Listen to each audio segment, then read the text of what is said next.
So, tell us about yourself. Well, my name is Gabe.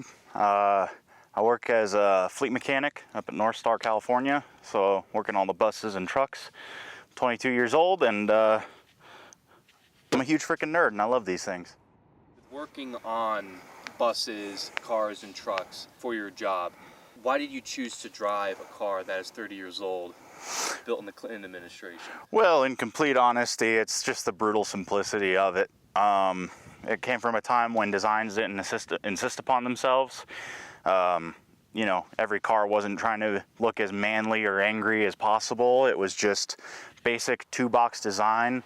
It's mechanically very simple, mechanically very reliable, and I mean, I don't know, it's a funky teal green. It matches the 90s perfectly.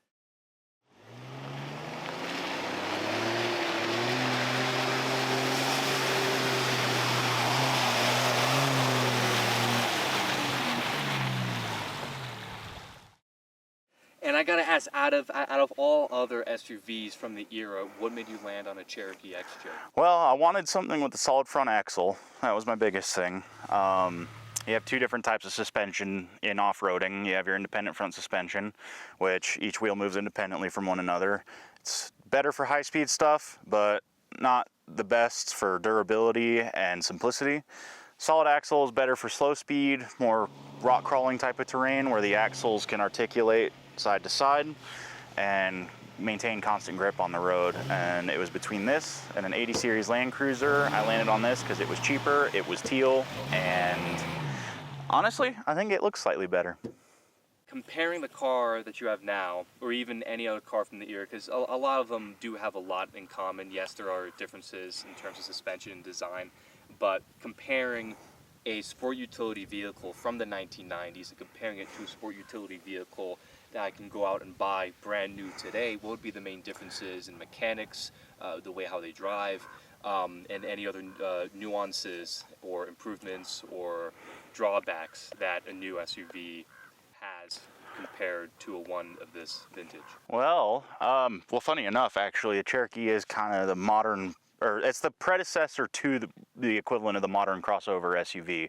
It was the first mass-produced unibody SUV in the U.S., and it kind of laid the foundation for stuff like the Toyota RAV4 and Honda CR-V.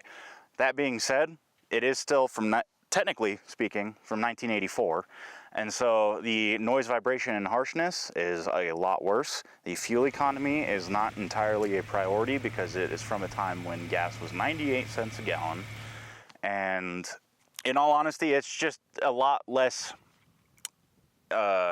what's the word here? It's a lot less refined.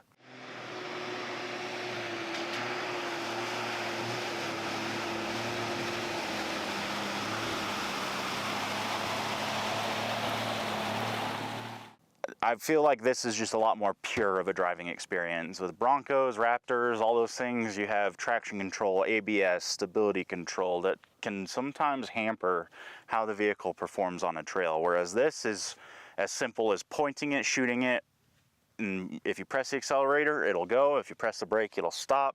It'll spin the wheels all day if you want it to. It's really just about having total control over the vehicle in situations that demand it. As a nearly 30-year-old car, it is going to have some issues. All the rubber seals in the engine have developed slight leaks.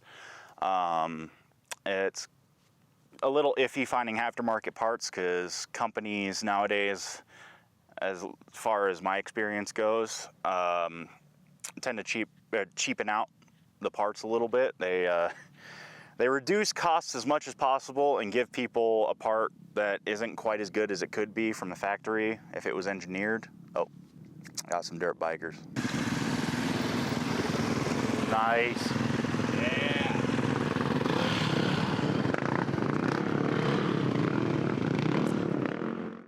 But in complete honesty, all of that pales in comparison to just owning and driving this thing, because at the end of the day, it's more environmentally friendly than continuing to buy a new car every 5 years. New cars produce a lot of waste through manufacturing. It is cheaper to maintain than any modern car. I mean, I can buy a radiator for this thing, a pretty decent one for 150 bucks. It is a little bit pricey on gas, but I can't really complain about that because I did not buy this vehicle for its fuel economy. I bought it for its reliability and longevity. It's really just a perfect package, and I don't know. I hope more people end up with cars like these in the future. Perfect. Thank you. Yeah.